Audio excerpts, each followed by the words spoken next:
Bismillahirrahmanirrahim. Assalamualaikum warahmatullahi wabarakatuh. Alhamdulillahi rabbil alamin. Wal aqibatu lil muttaqin fala udwana illa 'alal zalimin.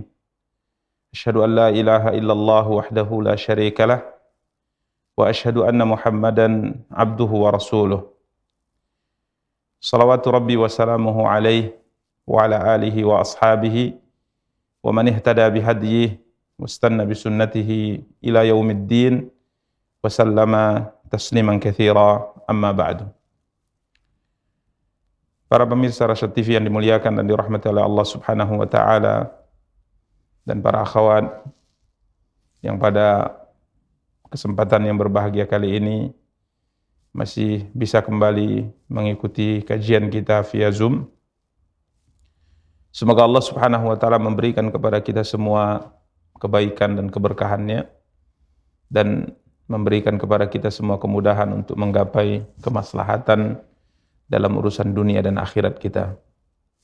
Para pemirsa dan para akhwat yang dimuliakan dan dirahmati oleh Allah Subhanahu wa taala, biiznillah pada kesempatan yang berbahagia kali ini kita akan kembali melanjutkan kajian tafsir Al-Qur'anil Karim, tafsir Juz Amma, dari karya yang telah ditulis oleh Syekh Abdurrahman bin Nasir As-Sa'di rahimahullahu ta'ala. Karya beliau Taysir Al-Karimir Rahman fi tafsiri kalami Al-Mannan. Dan alhamdulillah pada pertemuan yang lalu kita telah menyelesaikan pembahasan ayat yang pertama sampai ayat yang ke-8 dari surat Al-A'la. Dan insyaallah ta'ala pada kesempatan yang berbahagia kali ini kita akan lanjutkan pembahasan tafsir beliau pada ayat-ayat selanjutnya.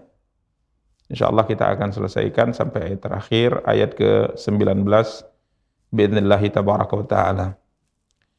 Para pemirsa dan para akhwat yang dimuliakan dan dirahmati oleh Allah Subhanahu wa taala, kembali kita ingatkan sebagai nasihat untuk diri kita pribadi dan kepada para pemirsa dan para akhwat sekalian agar senantiasa menjaga keikhlasan dalam beramal, khususnya tatkala kita saat ini mencoba untuk mempelajari apa-apa yang difirmankan oleh Allah Subhanahu wa taala dari Al-Qur'an. Dan ini merupakan salah satu di antara amal ibadah yang sangat besar, sebagaimana sering kita ulang dalam kajian-kajian kita sebelumnya, dan akan selalu kita ulang untuk mengingatkan kita akan keutamaan amal ibadah ini, di mana Nabi SAW bersabda, khairukum man ta'allama al-Qur'ana wa 'allamah. Sebaik-baik kalian adalah orang yang belajar Al-Qur'an dan mengajarkannya. Maka amal ibadah yang besar ini tidaklah bernilai di sisi Allah Subhanahu wa taala kecuali apabila seorang hamba melakukannya dengan niat hanya untuk mengharapkan pahala dan ridha dari Allah Subhanahu wa taala. Para pemirsa dan para akhwat yang dimuliakan dan dirahmati Allah, dengan keikhlasan ini biidznillah Allah Subhanahu wa taala akan berikan untuk kita ganjaran pahala yang besar. Namun sebaliknya apabila niat ini hilang dari dada-dada kita, niat untuk mengharapkan ridha Allah tidak ada dalam keinginan kita dalam mempelajari Al-Qur'an, bisa saja waliyadzubillah apa yang kita lakukan saat ini malah akan menjerumuskan kita ke dalam api neraka waliyadzubillah. Maka sebagai nasihat untuk diri kita pribadi dan kepada para pemirsa dan para akhwat sekalian, mari sama-sama kita luruskan niat dalam mengkaji dan mempelajari Al-Qur'an, tafsir Al-Qur'an ini hanya untuk mengharapkan ridha dan ampunan dari Allah Subhanahu wa taala. Para pemirsa dan para akhwat yang dimuliakan dan dirahmati oleh Allah Subhanahu wa taala, sebagaimana biasa kita terlebih dahulu mendengarkan pembacaan ayat yang akan kita tafsirkan. Kita persilahkan. Tafadhal. A'udzu billahi minasy syaithanir rajim. Fadzakir in nafa'atid dzikra سيذكر من يخشى ويتجنبها الأشقى الذي يصلى النار الكبرى ثم لا يموت فيها ولا يحيا قد أفلح من تزكى وذكر اسم ربه فصلى بل تؤثرون الحياة الدنيا والآخرة خير وأبقى إن هذا لفي الصحف الأولى صحف إبراهيم وموسى.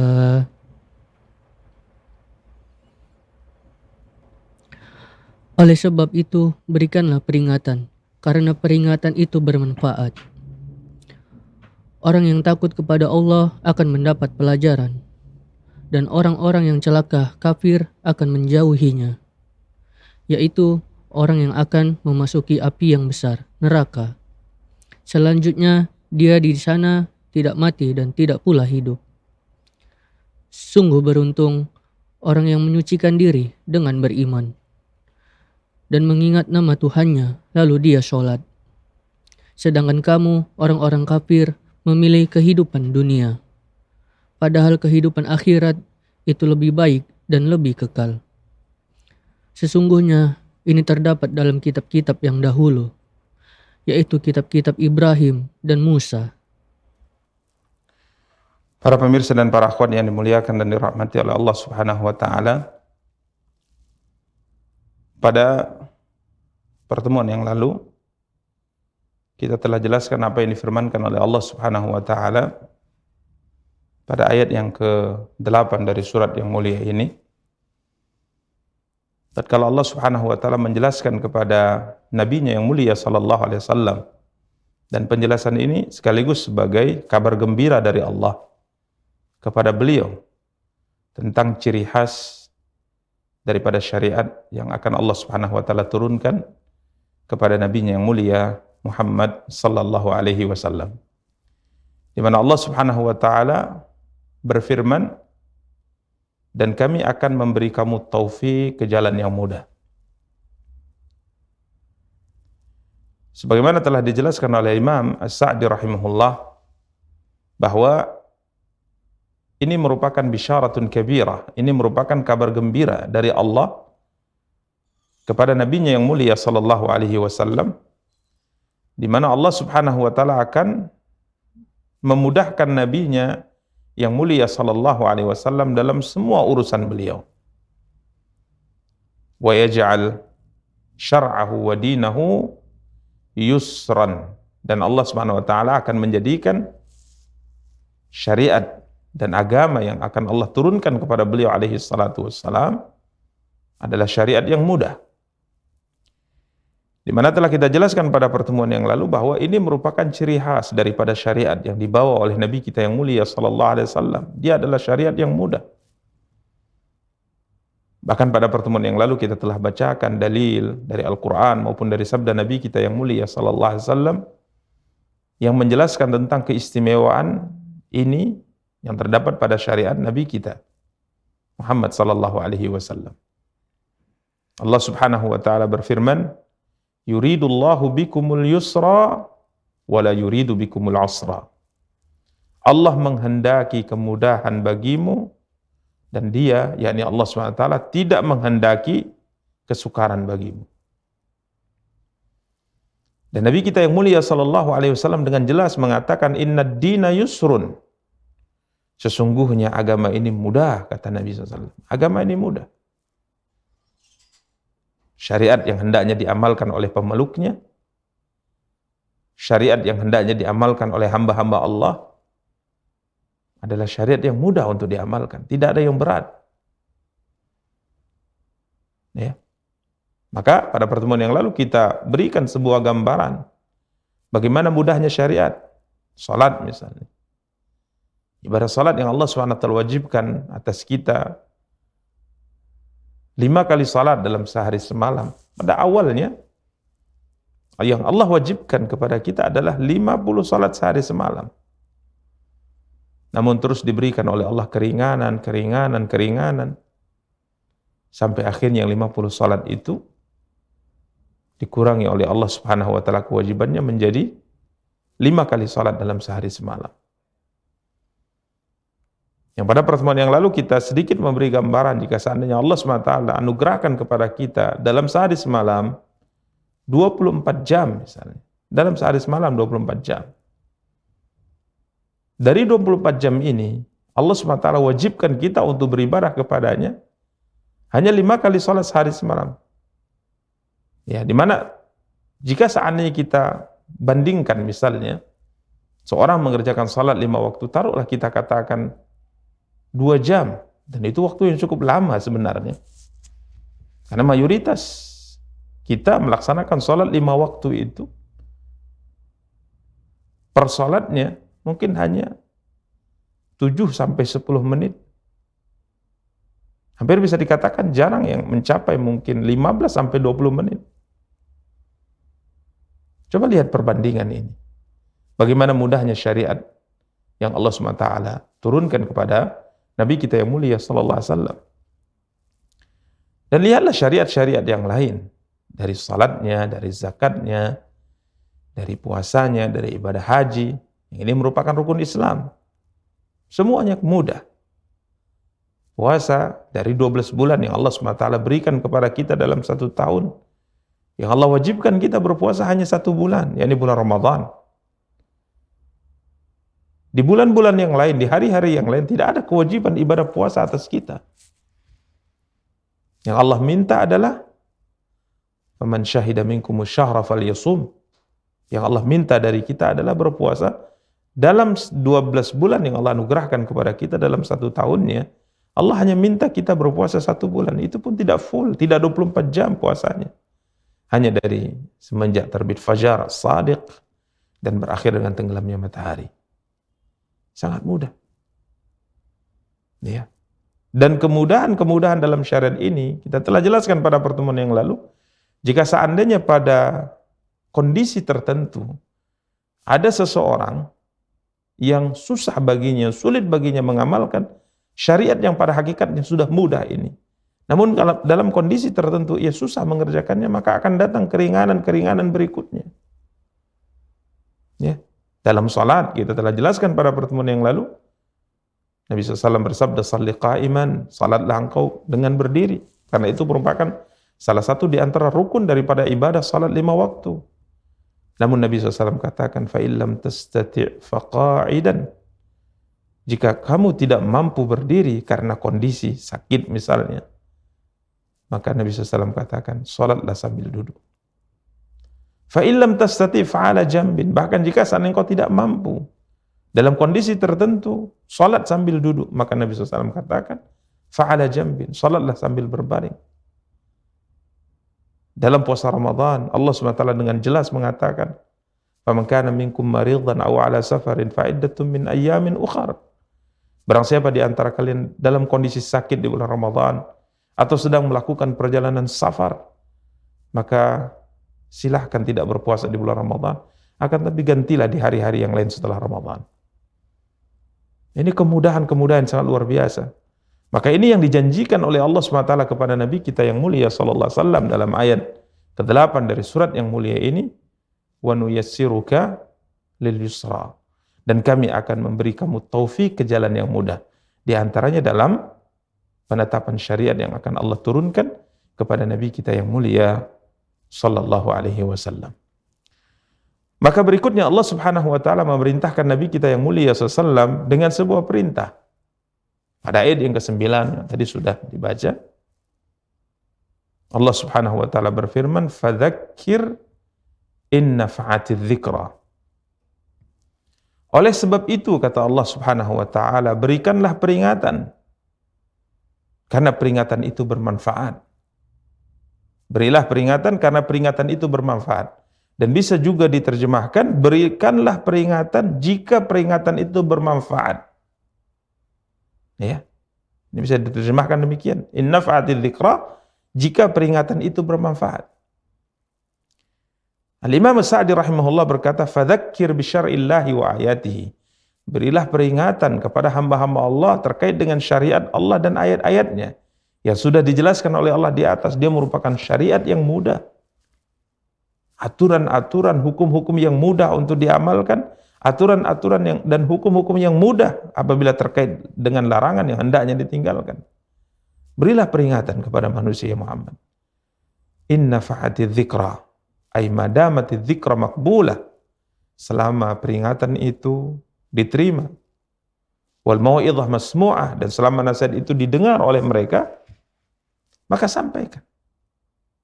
Selama diterima, selama didengar, disimak oleh mereka, diperhatikan oleh mereka, maka sampaikan nasihat itu. Sawa'un hasala minadz dzikra jami'ul maqsud atau ba'dih.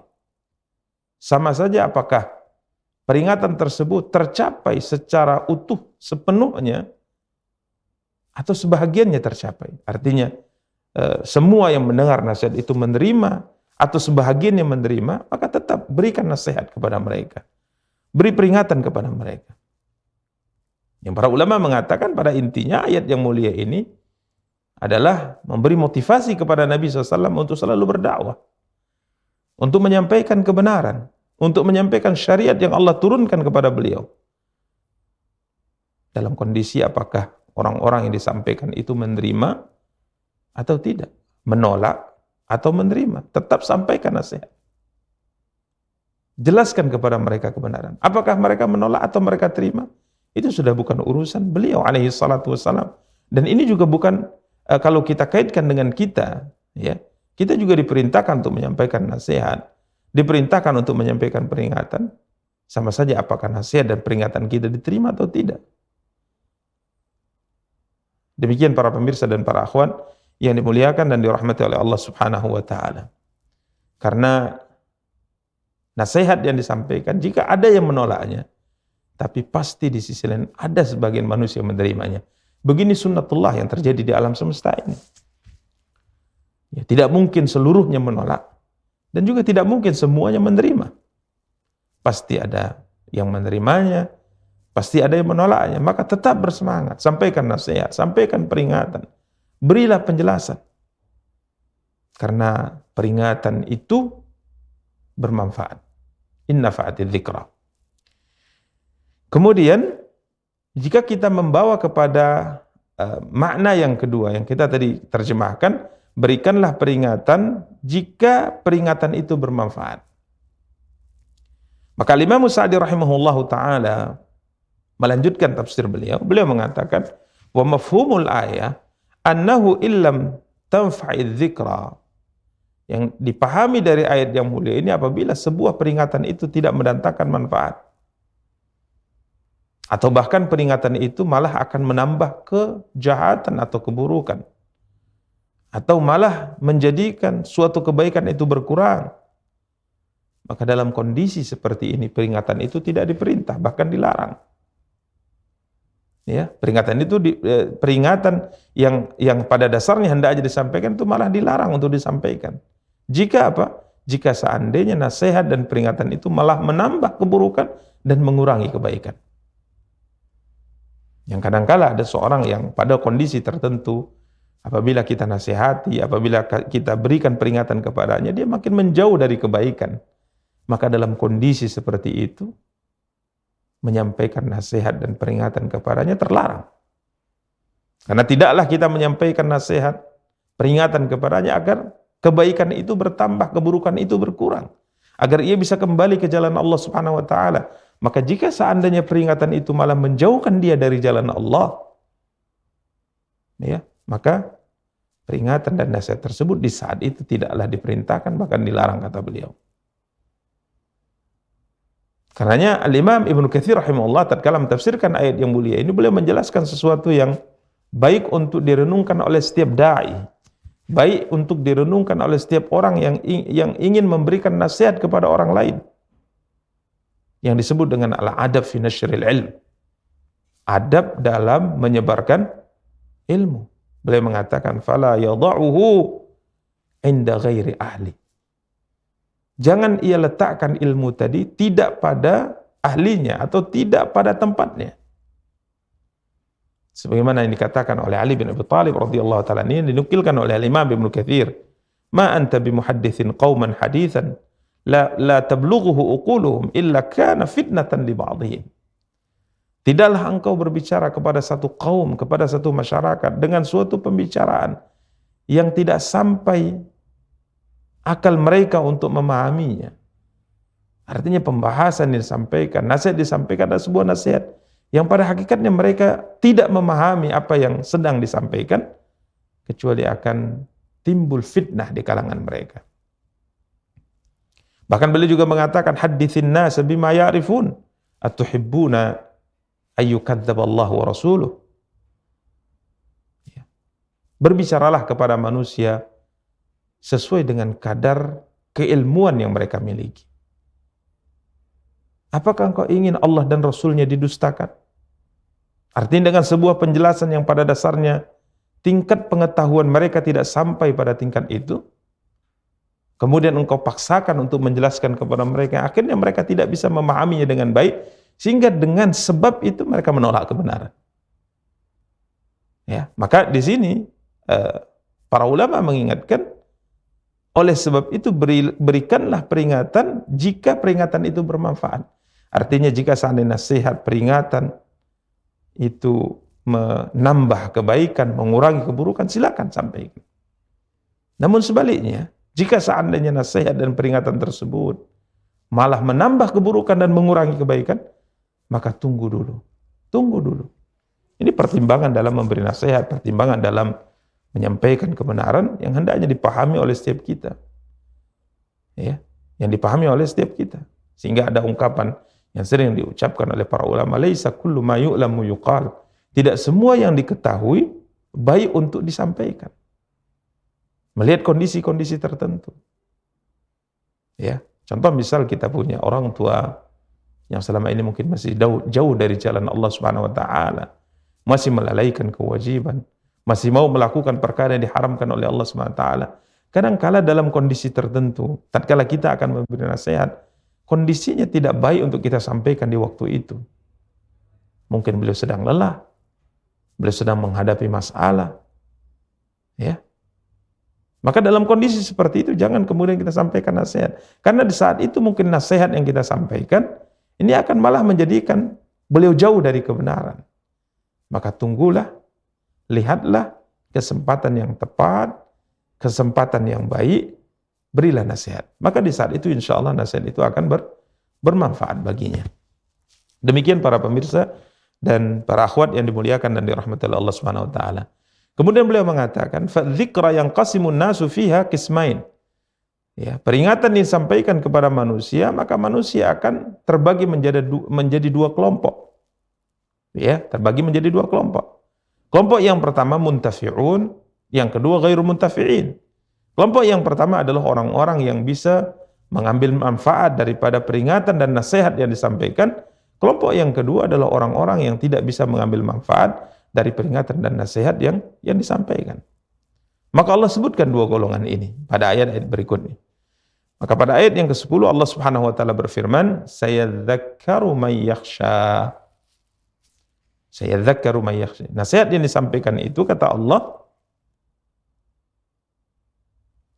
orang yang takut kepada Allah akan mendapat pelajaran dari nasihat yang disampaikan. Orang yang takut kepada Allah Subhanahu wa taala. Ini adalah orang-orang yang bisa mengambil manfaat dari nasihat yang disampaikan, dari peringatan yang disampaikan. Karenanya Al-Imam Sa'di rahimahullahu taala mengatakan, fa ammal muntafi'un faqad dzakarahum biqauli. Adapun orang-orang yang bisa mengambil manfaat dari peringatan yang disampaikan, maka Allah sebutkan pada ayat yang mulia ini, ayat ke-10. Siapa orang-orang yang bisa mengambil manfaat dari peringatan yang disampaikan? Beliau mengatakan, man yakhshallah. Orang-orang yang bisa mengambil manfaat dari peringatan yang disampaikan adalah orang-orang yang takut kepada Allah. Orang-orang yang takut kepada Allah. Fa inna khasyatallah, karena takut kepada Allah dan pengetahuan hamba terhadap Allah, bahwa Allah SWT akan memberikan balasan atas semua amal yang dia lakukan, ini akhirnya menjadikan seorang hamba mampu menahan diri dari bermaksiat kepada Allah dan berusaha dengan maksimal untuk melakukan kebaikan. Ini sifat khasyatullah. Sifat takut kepada Allah Subhanahu wa taala merupakan sifat yang bisa menjadikan seorang hamba menjauhi maksiat, menjadikan seorang hamba bersemangat, berusaha maksimal untuk melakukan ibadah kepada Allah Subhanahu wa taala. Maka Allah Subhanahu wa taala sebutkan di sini, sayadzakkaru may yakhsha. Orang yang takut kepada Allah akan mendapat pelajaran dari peringatan yang disampaikan. Berikutnya, kelompok yang kedua, wa yatajannabuhal ashqa.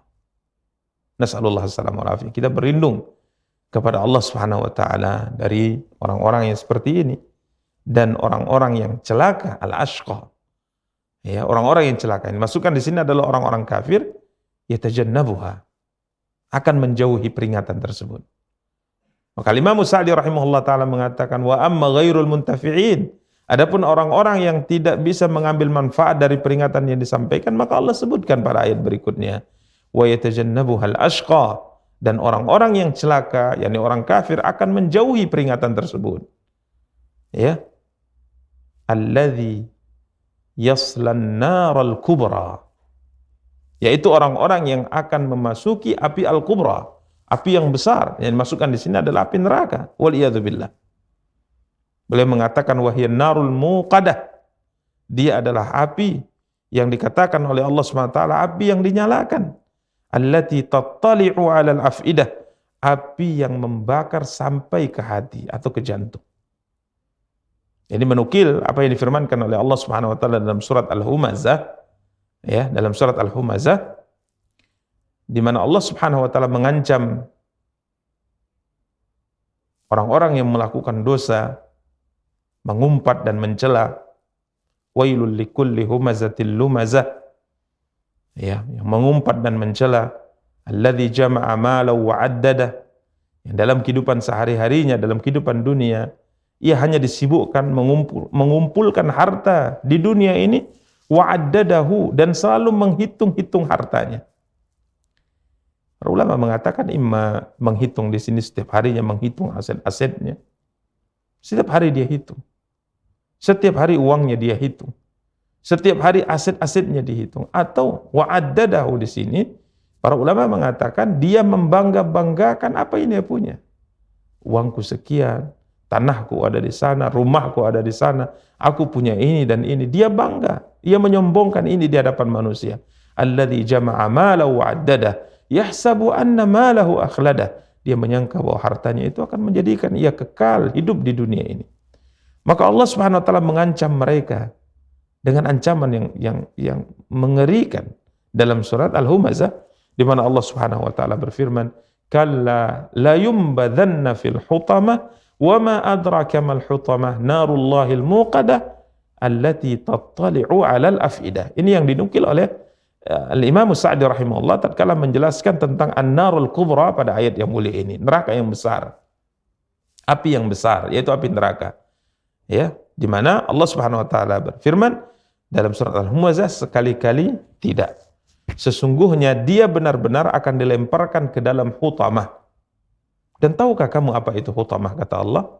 Narullahil muqadah, yaitu api yang disediakan oleh Allah yang dinyalakan. Kemudian Allah sebutkan api ini sifatnya adalah tattali'u 'alal af'idah. Api yang membakar sampai ke hati atau ke jantung. Ini adalah sebuah ancaman yang mengerikan. Yang dijelaskan oleh Imam Sa'di, ini adalah narul kubra, ini adalah api yang besar. Api yang tatkala membakar, maka sakitnya api tadi, ya, rasa sakit yang dirasakan oleh orang yang dibakar dengan api ini sampai ke jantungnya atau ke hatinya. Ya, jika saat ini kita perhatikan api, maka biasanya dia akan membakar setahap demi setahap. Ya, dia akan membakar setahap demi setahap. Kalau kita berbicara tentang api dunia, ya, contoh misalnya kalau kita gambarkan dengan tubuh manusia, nasallallahu alaihi wasallam, maka tatkala tubuh seorang itu terbakar, maka api itu akan membakar tubuhnya setahap demi setahap. kulitnya, dagingnya, kemudian bahagian tubuh yang di dalamnya, begitu seterusnya. Yang biasanya dalam kehidupan dunia kita lihat orang yang sudah sampai pada tingkat sakit yang melewati batas kemampuan sebagai seorang manusia, imma dia pingsan atau meninggal. Namun itu tidak berlaku dalam neraka Allah waliyadzubillah. Tatkala seorang kafir disiksa oleh Allah SWT dalam api neraka, maka api ini akan membakar tubuhnya, dan pengaruh api ini tatkala membakar tubuhnya sampai ke jantungnya. Jadi tidak bertahap. Api ini menembus tahapan-tahapan tubuhnya sampai ke jantungnya juga. Ini adalah gambaran yang sangat mengerikan, dikatakan oleh Allah, allati tattali'u 'alal afidah. Ini adalah an-narul kubra, yang membakar sampai ke hati atau ke jantung, dan ini yang dimaksud dengan api yang besar, yakni api neraka Allah Subhanahu wa taala waliyadzubillah. Ini ancaman bagi orang-orang yang berpaling dari peringatan tersebut, menjauhi peringatan tersebut dari orang-orang kufar yang dikatakan oleh Allah wa yatajannabuhal ashqa, dan orang-orang yang celaka atau orang kafir akan menjauhinya, ini menjauhi peringatan Allah Subhanahu wa taala. Karenanya Imam Ibnu Katsir rahimahullah tatkala menyebutkan atau menjelaskan tentang siksa neraka yang kita sebutkan di atas, ya, yang difirmankan oleh Allah dalam surat Al-Humazah, maka beliau menukil perkataan Thabit Al-Bunani rahimahullah. Ya, beliau mengatakan bahwa api itu akan membakar sampai jantung mereka dan kondisi mereka dalam kondisi hidup. Ini kita sebutkan tadi bahwa seorang manusia dalam dunia ini apabila ia dibakar misalnya, maka pada kondisi tertentu, pada tahapan tertentu dia meninggal, dia pingsan atau dia mati. Namun ini tidak berlaku pada penduduk neraka Allah waliyadzubillah. Dibakar dan sakitnya atau panasnya api itu akan membakar sampai jantung mereka dan kondisi mereka dalam keadaan hidup. Kemudian beliau mengatakan laqad balagha minhumul adzab, sungguh siksa itu telah sampai pada puncak rasa pedih dan sakit yang mereka rasakan, dan mereka dalam kondisi hidup. Kemudian beliau menangis rahimahullah. Thabit Al-Bunani rahimahullah ta'ala. Ini para pemirsa dan para akhwat yang dimuliakan dan dirahmati Allah Subhanahu wa taala. Kemudian pada ayat yang ke-13 Allah Subhanahu wa taala melanjutkan firman-Nya, "Tsumma la yamutu fiha wa la yahya." Tsumma la yamutu fiha wa la yahya. Kemudian dia tidak akan mati di dalamnya, dalam api yang besar tersebut, dalam siksa yang sangat pedih tersebut, di dalam neraka Allah, dia tidak akan mati di dalamnya dan tidak pula hidup. Dia tidak mati di dalamnya dan tidak pula hidup. La yamutu, thumma la yamutu fiha wa la yahya. Al-Imam Sa'di mengatakan, ayyu adzab adzaban aliman min ghairi rahatin wala istirahah. Dia akan disiksa dengan azab yang sangat pedih tanpa berhenti, terus menerus, terus berlanjut, ya. Hatta innahum yatamannawna al-mauta fala yahsul lahum, sampai penduduk api neraka itu berkeinginan untuk dimatikan. Bahkan mereka meminta agar kiranya mereka dimatikan saja. Wa nadaw ya maliku liyaqdi alaina rabbuk qala innakum makithun. Mereka menyeru malaikat penjaga neraka ini, malaikat Malik, liyaqdi alaina rabbuk, hendaknya Tuhan kami mematikan kami saja. Karena mereka sudah merasakan siksa yang tidak bisa mereka tahan. Mereka sudah tidak tahan lagi merasakan siksa yang sangat pedih dan sangat sakit itu. Sebagaimana kita sebutkan di atas, ya, ini sakitnya itu sampai menusuk ke jantung mereka. Artinya api itu bukan hanya membakar kulit dan daging mereka, akan tapi juga membakar hati dan jantung mereka. Sehingga mereka minta untuk dimatikan. Yatamannawna al-maut. Siksa yang terus menerus, tidak ada hentinya. Terus menerus dilakukan, sehingga mereka berangan-angan untuk mati. Namun kematian itu tidak diberikan kepada mereka, ya, sebagaimana difirmankan oleh Allah Subhanahu wa taala, kata Imam Sa'di dalam surat Fatir ayat 36. Surat Fatir ayat 36. Allah Subhanahu wa taala berfirman, "La yuqdha 'alaihim fayamutu wa la yukhaffafu 'anhum min 'adzabiha. Kadzalika najzi kulla kafur." Ya. Walladzina kafaru lahum naru jahannam la yuqda 'alaihim fayamutu. Dan orang-orang kafir bagi mereka neraka jahannam, kata Allah. Nasallallahu alaihi wal afiyah. La yuqda 'alaihim fayamutu. Mereka tidak dibinasakan sehingga mereka mati. Jadi mereka tidak mati. Kemudian wala yukhaffafu 'anhum min 'adzabiha. Ya, wala yukhaffafu 'anhum min 'adzabiha. Dan tidak pula diringankan dari mereka azabnya.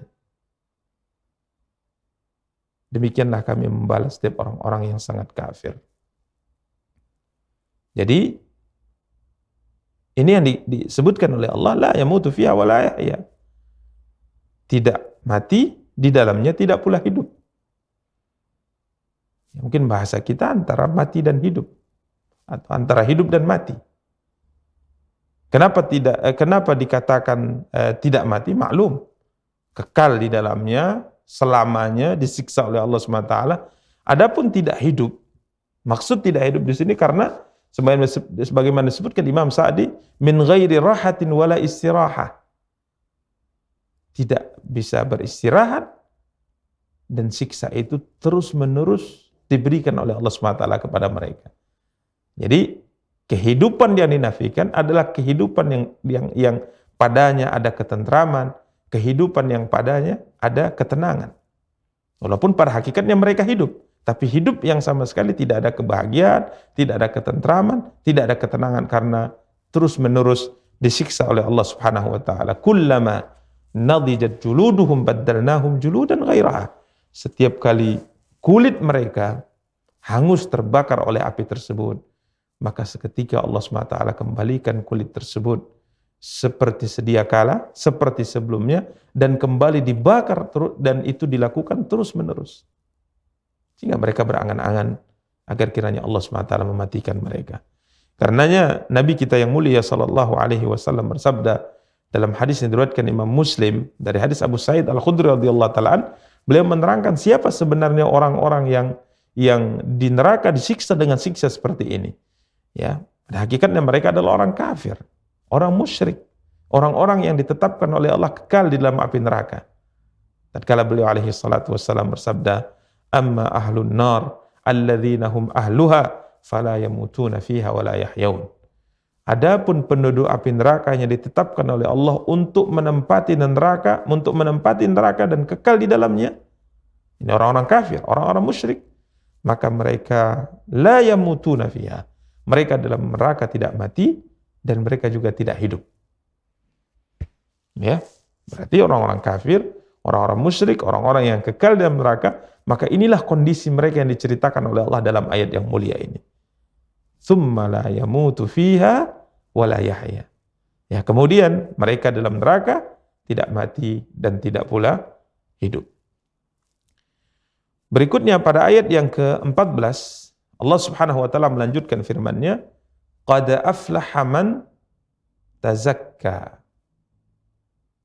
Sesungguhnya beruntunglah, kata Allah, orang-orang yang tazakka, orang-orang yang membersihkan dirinya.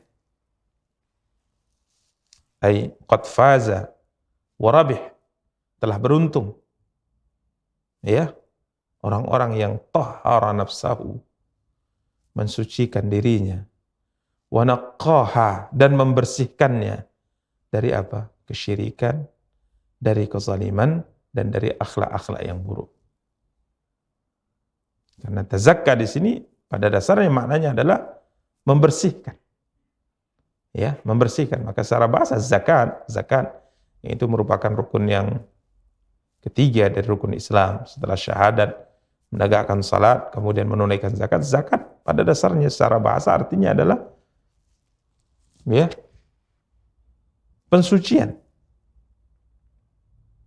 Ya, karena zakat apabila dikeluarkan oleh seorang muslim dari hartanya, maka hakikatnya ia telah membersihkan hartanya, membersihkan jiwanya dari kotoran-kotoran. Ya, maka tatkala Allah Subhanahu wa taala berfirman, "Qad aflaha man tazakka", beliau Al-Imam Sa'di mengatakan, "Qad faza wa rabiha man tahara nafsa." Sungguh sangat beruntung orang-orang yang mensucikan dirinya, membersihkan dirinya dari apa? Dari kesyirikan, dari kezaliman, dan dari masawil akhlak, daripada akhlak-akhlak yang buruk. Ya. Orang-orang yang menjauhi kesyirikan, orang-orang yang menjauhi kezaliman, orang-orang yang berusaha untuk berakhlak yang baik dan menjauhi akhlak-akhlak yang buruk, Allah berkata, aflah, sungguh, qad aflah, sungguh ia telah beruntung. Falah, keberuntungan ini maknanya dia akan mendapatkan semua kebaikan, baik di dunia maupun di akhirat. Kemudian pada ayat yang ke-15, wa dzakara asma rabbih fasalla. Dan dia ingat nama Tuhannya, nama Rabbnya Allah Subhanahu wa taala, lalu ia mengerjakan salat. Sebagian para ulama berpendapat, ini mayoritas para ahli tafsir, dan dinukil dari Abdullah bin Abbas juga, bahwa yang dimaksudkan dengan salat di sini adalah mengerjakan salat 5 waktu. Ya, wa dzakara asma rabbih fasalla. Menyebut nama Tuhannya, lalu ia salat. Yani mengerjakan salat 5 waktu, menjaga salat 5 waktu. Ya. Menyempurnakan syarat-syaratnya, rukun-rukunnya, kewajiban-kewajibannya, menjauhi hal-hal yang bisa membatalkan dan mengurangi pahala salat. Ya.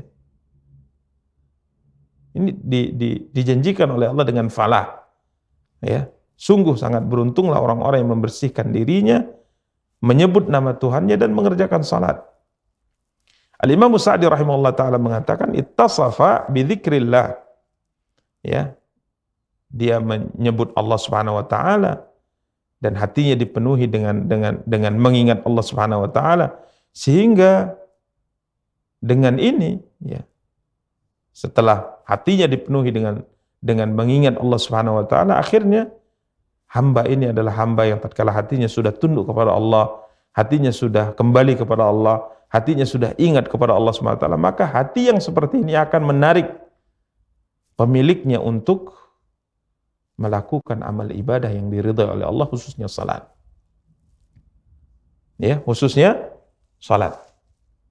Jadi hati yang sudah kembali kepada Allah, hati yang sudah tunduk kepada Allah, akan membawa pemilik hati ini untuk beribadah kepada Allah. Ya, kita teringat dengan sebuah hadis yang mungkin semua kita, para pemirsa dan para akhwat, sering mendengar. Tatkala Nabi kita yang mulia SAW menceritakan tentang kedudukan hati pada manusia, organ yang sangat vital pada manusia ini, Nabi SAW katakan, ala wa inna fil jasadi mudghah, idza salahat salahal jasadu kulluhu, wa idza fasadat fasadal jasadu kulluhu, ala wa hiyal qalbu. Nabi kita yang mulia SAW bersabda, sungguhnya di anggota tubuh manusia ada segumpal daging, kata Nabi. Ya, apabila ia baik, maka akan baiklah seluruh anggota tubuh. Apabila ia rusak, maka akan rusaklah seluruh anggota tubuh. Ketahuilah, dia adalah kalbu. Karena dia adalah rajanya. Apabila hati ini baik, maka anggota tubuh yang lain akan mengikutinya. Karena dia adalah raja dan pimpinannya. Namun apabila ia buruk, maka akan buruklah semuanya.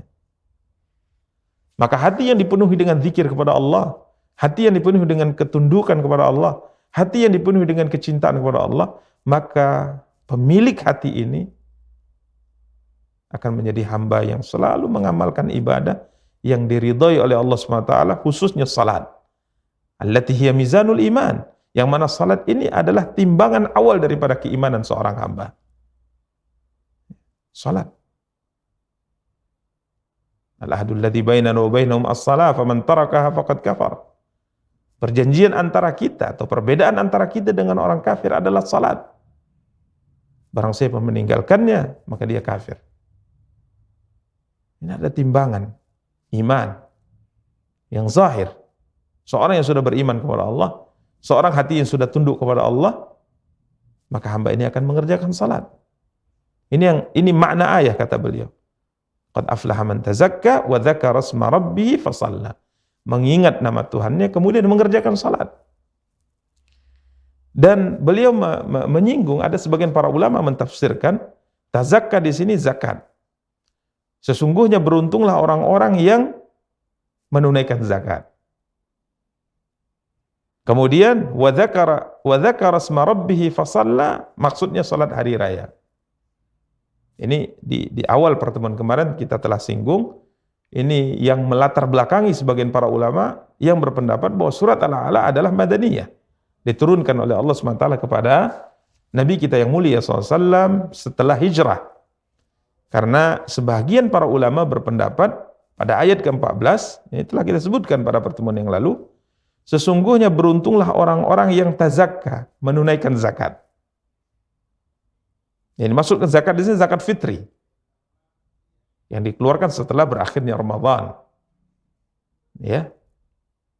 Kemudian wa dzakara asma rabbih fasalla, menyebut nama Tuhannya dan mengerjakan salat. Maksudnya salat Idul Fitri. Setelah mengeluarkan sedekah al-fitr, karena memang waktunya itu sebelum salat hari raya, mengeluarkan zakat fitri, kemudian setelahnya mengerjakan salat Idul Fitri. Ya. Disinggung oleh beliau. Beliau mengatakan, beliau mengomentari pendapat ini, fa innahu in kana dakhilan fil lafzi wa ba'd juz'iyatihi falaysa huwal ma'na wahdah. Ya, sekalipun tafsir ini kalau kita lihat pada keumuman lafaz, ia bisa dikatakan termasuk daripada apa yang diinginkan oleh ayat. Karena lafaznya umum. Menyebut nama Tuhannya, kemudian mensucikan diri, membersihkan diri. Karena zakat fitri itu adalah bagian dari pensucian diri seorang yang mengerjakan puasa di bulan Ramadan. Kemudian mengerjakan salat. Ya, termasuk adalah salat Idul Fitri. Walaupun tadi sudah kita sebutkan, mayoritas para ulama membawanya kepada salat 5 waktu. Sebagaimana disebutkan oleh Abdullah bin Abbas radhiyallahu ta'ala anhu. Maka beliau mengatakan, falaisa huwal ma'na wahda. Ya, ini bukan satu-satunya makna. Artinya bisa, karena lafaznya adalah umum, maka dibawa kepada keumuman. Ya, demikian para pemirsa dan para akhwat yang dimuliakan dan dirahmati oleh Allah Subhanahu wa taala. Berikutnya Allah Subhanahu wa taala melanjutkan firman-Nya pada ayat yang ke-16, bal tu'thirunal hayatad dunya wal akhiratu khairu wa abqa. Tetapi kamu, di sini sebagian para ulama berpendapat kamu di sini maksudnya orang-orang kafir. Ya, kamu di sini maksudnya orang-orang kafir. Namun sebagian para ulama mengatakan kamu di sini manusia, baik yang kafir maupun yang mukmin. Walaupun sifat ini lebih besarnya ada pada orang kafir, tapi tidak menutup kemungkinan bahwa sifat ini ada pada sebagian kita kaum muslimin dan kaum muslimat. Allah Subhanahu wa taala berfirman, bal tu'thirunal hayatad dunya. Yang artinya, tetapi kamu lebih memilih kehidupan dunia. Tu'thirun, mengutamakan, mendahulukan kehidupan dunia. Wal akhiratu khairu wa abqa. Sedang kehidupan akhirat adalah lebih baik dibandingkan dengan kehidupan dunia dan kekal dibandingkan kehidupan dunia. Al-Imam Sa'di rahimahullah ta'ala berkata, tuqaddimunaha alal akhirah. Kalian lebih mendahulukan kehidupan dunia daripada kehidupan akhirat. Kalian lebih memilih kenikmatan dunia yang keruh ini, kenikmatan dunia yang penuh dengan noda ini, kenikmatan dunia akan hilang ini, dari kenikmatan akhirat yang jernih, yang bersih, dan yang kekal.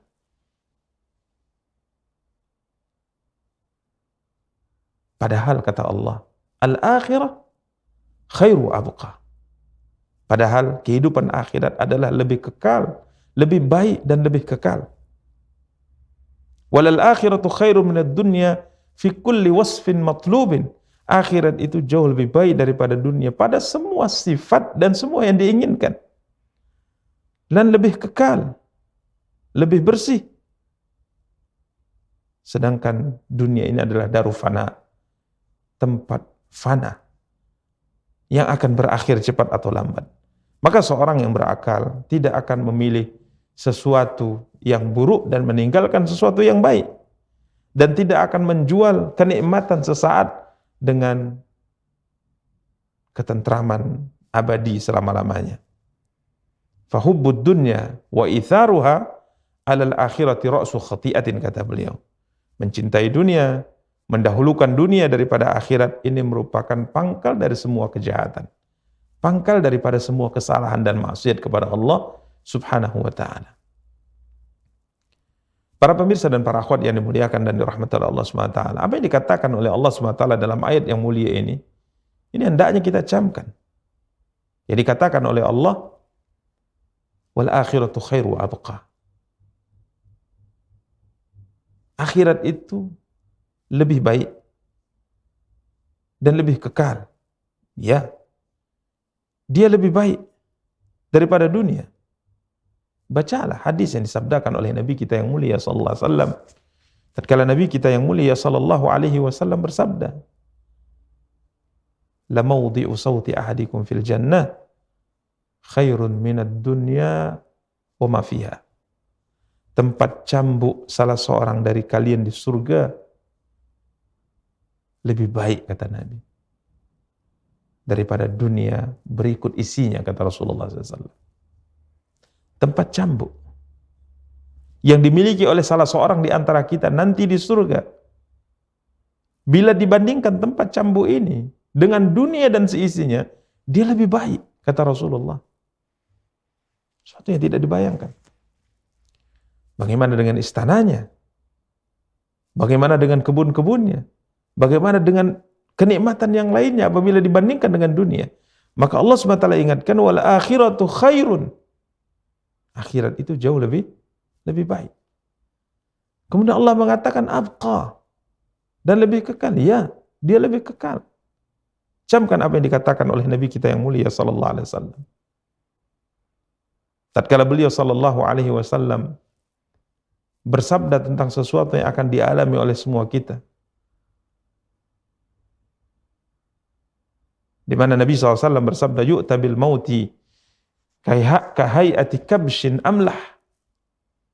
Nabi kita yang mulia sallallahu alaihi wasallam bersabda, pada hari kiamat kelak kematian itu akan didatangkan oleh Allah SWT dalam bentuk seekor domba jantan yang amlah, berwarna putih, bulunya berwarna putih, akan tapi ada campuran warna hitamnya. Sedikit ada campuran warna hitamnya di tubuhnya. Fayunadi munadin. Maka domba ini yang pada hakikatnya adalah kematian yang diciptakan oleh Allah SWT. Kematian yang diciptakan oleh Allah didatangkan dalam bentuk seekor domba jantan, ditegakkan di antara surga dan neraka. Kemudian penyeru-menyeru, ya ahlal jannah, hai sekalian penduduk surga. Maka Nabi kita yang mulia SAW mengatakan, maka semua penduduk surga mengangkat kepala mereka. Mereka melihat kepada domba tadi yang dia adalah kematian. Hal ta'rifuna hadha? Apakah kalian tahu ini? Maka semua penduduk surga mengatakan, na'am hadzal maut. Ya Allah, itu adalah kematian. Wa kulluhum qad ra'ah. Nabi SAW mengatakan, semua mereka telah melihatnya. Kemudian penyeru ini menyeru, ya ahlan nar, wahai penduduk neraka. Ini terjadi setelah semua penduduk surga telah dimasukkan ke dalam surga, termasuk orang-orang yang beriman, orang-orang yang bertauhid, yang pada awalnya jatuh ke dalam api neraka, kemudian pada akhirnya Allah selamatkan, Allah keluarkan mereka dari neraka, Allah mandikan di sungai kehidupan, kemudian Allah izinkan mereka masuk ke dalam surga.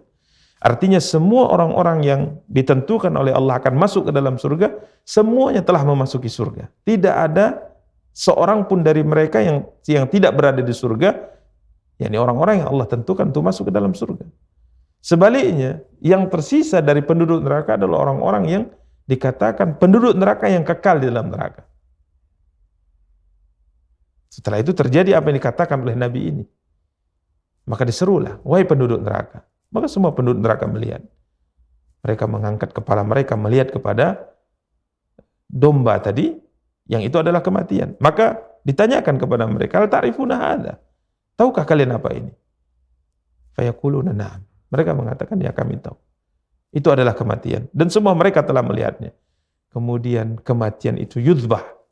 Domba jantan itu yang hakikatnya adalah kematian, disembelih. Disembelih. Artinya kematian dimatikan oleh Allah SWT. Tidak ada lagi kematian setelahnya.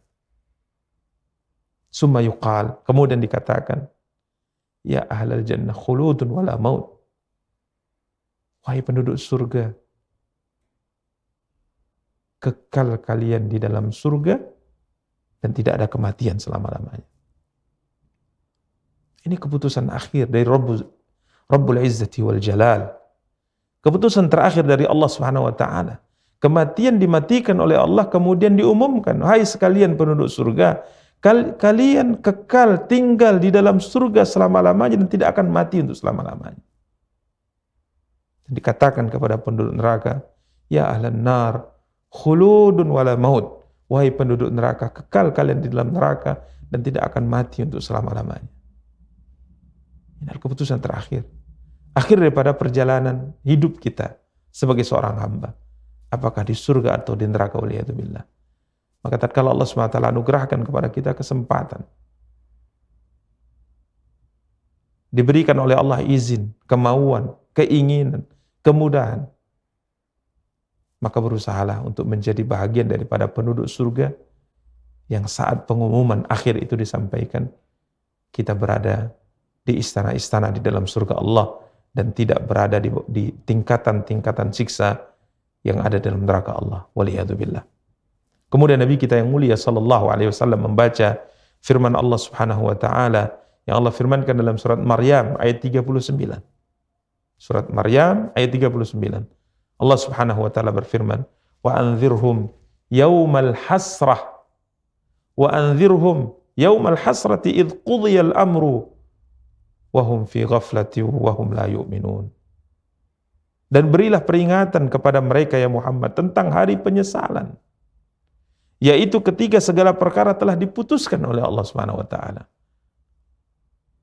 Penduduk surga diputuskan hidup di dalam surga selama-lamanya, penuh dengan kenikmatan dan tidak akan mati lagi. Karena kematian telah dimatikan oleh Allah. Penduduk neraka ditetapkan oleh Allah kekal dalam neraka dengan siksa-siksanya dan selama-lamanya dan tidak akan mati berikutnya karena kematian telah dimatikan oleh Allah tabaraka wa taala. Maka wa abqa, benar akhirat itu lebih kekal. Dia lebih baik dan lebih kekal. Akan tapi penyakit kita sebagai seorang manusia, tu'thirunal hayatad dunya. Kita lebih mengutamakan kehidupan dunia daripada kehidupan akhirat. Kadangkala mata ini yang kita sadari harus tunduk kepada Allah Subhanahu wa taala. Anggota tubuh kita harus melakukan perkara yang diperintahkan oleh Allah. Namun kadangkala dalam kehidupan ini kita kalah dari godaan syaitan. Kita kalah dengan godaan syaitan. Kemudian akhirnya dunia menjadikan kita lupa. Sehingga jatuh bangun kita memperbaiki diri kita dalam beribadah kepada Allah. Maka tidak ada yang kita minta kepada Allah kecuali ya muqallibal qulub, tsabbit qulubana ala dinik, wa ya musarrifal qulub, sarrif qulubana ila ta'atika wa ila ta'ati rasulik. Tidak ada yang kita minta kepada Allah Subhanahu wa taala kecuali agar kiranya Allah Subhanahu wa taala meneguhkan hati kita, menetapkan dan menguatkan hati kita untuk tetap bisa melakukan ibadah kepada Allah Subhanahu wa taala dan menjadikan hati kita condong selalu kepada ketaatan kepada Allah Subhanahu wa taala dan ketaatan kepada Rasulnya. Karena sungguh dunia ini sangat cepat merubah seseorang.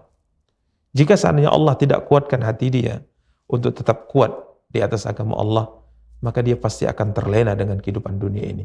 Ibarat apa yang dikatakan oleh Nabi sallallahu alaihi wasallam, hulwatun khadirah. Dia manis dan memukau, kata Rasulullah SAW. Kalau Allah tidak selamatkan kita dari fitnah dunia, dari godaan iblis dan bala tentaranya, maka kalau Allah tidak selamatkan kita dan tidak kuatkan hati kita, niscaya kita akan binasa. Maka tidak ada pilihan yang kita lakukan kecuali berjuang, berusaha semaksimal mungkin dan senantiasa memohon pertolongan kepada Allah Subhanahu wa taala agar kiranya Allah selamatkan kita sehingga akhirnya dunia ini bisa kita kendalikan, kita jadikan sebagai jembatan untuk menggapai ridha Allah Subhanahu wa taala. Berikutnya Allah Subhanahu wa taala melanjutkan firman-Nya pada ayat ke-18 dan 19, ayat yang terakhir, inna hadza lafis suhufil ula suhufi Ibrahim wa Musa. Sesungguhnya ini benar-benar terdapat dalam kitab-kitab yang terdahulu, yakni suhufi Ibrahim wa Musa, yaitu kitab Ibrahim dan Musa alaihima wa ala nabiyina afdalus salah wa askas salam. Al-Imam Sa'di mengatakan al-madhkur lakum fi hadhihi suratil mubarakah, yang disebutkan oleh Allah Subhanahu wa taala dalam surat yang diberkahi ini dari perintah yang baik, kemudian kabar-kabar yang baik, sesungguhnya ini semua telah disebutkan oleh Allah pada kitab-kitab terdahulu. Sebagian para ulama mencoba untuk menjelaskan ini bahwa apa yang disebutkan oleh Allah pada ayat-ayat sebelumnya, ya, seperti misalnya ayat 14 sampai ayat yang terakhir tadi kita bahas, ayat yang ke-17, ini pada hakikatnya telah juga disebutkan oleh Allah seperti ini pada suhuf Nabi Ibrahim, kitab suci yang Allah turunkan kepada Nabi Ibrahim, dan kitab suci yang Allah turunkan kepada Nabi Musa alaihi wa ala nabiyina afdhalus salah wa azkas salam. Ya. Jadi tatkala Allah Subhanahu wa taala berfirman, qad aflaha man tazakka, sesungguhnya beruntunglah orang-orang yang membersihkan diri dengan beriman, dengan beramal saleh, dengan menjauhi kesyirikan, dengan menjauhi kezaliman, dengan melakukan akhlak-akhlak yang baik sebagaimana sudah kita sebutkan di atas. Kemudian wa dzakara asma rabbih fasalla, dan dia ingat nama Tuhannya lalu ia salat. Kemudian kalimat bal tu'thirunal hayatad dunya, tetapi kamu memilih kehidupan dunia padahal akhirat itu jauh lebih baik dan jauh lebih kekal. Kalimat yang seperti ini yang Allah turunkan kepada nabi kita yang mulia Muhammad sallallahu alaihi wasallam yang kita baca sampai saat ini dalam Al-Qur'an. Yang seperti ini juga telah Allah sebutkan pada suhuf Nabi Ibrahim dan suhuf Nabi Musa. Telah disebutkan oleh Allah pada kitab-kitab terdahulu, yakni pada kitab suci yang Allah turunkan kepada Nabi Ibrahim dan kitab suci yang Allah Subhanahu wa taala turunkan kepada Nabi Musa alaihi assalatu wassalam. Ya, ini yang sebagaimana disebutkan oleh Imam Ibnu Katsir. Ya, jadi yang dimaksud dengan firman-Nya sesungguhnya ini benar-benar terdapat di dalam kitab yang dahulu. Apa yang terdapat dalam kitab yang terdahulu ini yang kita sebutkan tadi. Ya, kita coba membaca apa yang disebutkan oleh Imam Ibnu Katsir. Beliau mengatakan, Al-Imam Ibnu Jarir berpendapat bahwa ini maksud dengan inna hada, sesungguhnya ini, isyarat ini maksudnya adalah diawali dari firman Allah, qad aflaha man tazakka wa dzakara asma rabbih fasalla bal tu'thiruna al-hayata ad-dunya wal akhiratu khairu wa abqa. Ayat-ayat ini, peringatan-peringatan ini sesungguhnya kandungannya telah diturunkan oleh Allah, telah disampaikan oleh Allah, telah difirmankan oleh Allah pada kitab suci yang Allah turunkan kepada Nabi Ibrahim dan kitab suci yang Allah turunkan kepada Nabi Musa alaihi salatu wassalam. Peringatan yang agung ini, nasihat yang besar ini telah Allah turunkan kepada umat-umat sebelum kita. Sebagaimana nasihat ini juga telah disampaikan oleh Allah kepada kita melalui surat Al-A'la yang Allah Subhanahu wa taala turunkan kepada Nabi kita yang mulia Muhammad sallallahu alaihi wasallam. Demikian para pemirsa dan para akhwat yang dimuliakan dan dirahmati oleh Allah Subhanahu wa taala, apa yang dapat kita sampaikan pada kesempatan yang berbahagia kali ini, semoga yang kita sampaikan bisa menambah iman kita kepada Allah, memperbaiki hati kita, sehingga dengan memperbaiki hati akhirnya dengannya amal kita juga bisa menjadi baik dan menjadikan kita sebagai seorang hamba yang terus berusaha untuk memperbaiki dirinya, ya, memperbaiki dirinya dalam melakukan amal kebaikan kepada Allah Subhanahu wa taala dan menjauhi maksiat yang dilarang oleh Allah Subhanahu wa taala. Demikian para pemirsa dan para akhwat yang dimuliakan dan dirahmati oleh Allah, kita tutup kajian kita dan insyaallah kita bertemu kembali biidznillah pada pekan depan, tafsir surat berikutnya, ini surat Al-Ghasyiyah. Insyaallah taala kita akhiri, subhanakallahumma wa bihamdika asyhadu an la ilaha illa anta astaghfiruka wa atubu ilaika. Wassalamualaikum warahmatullahi wabarakatuh.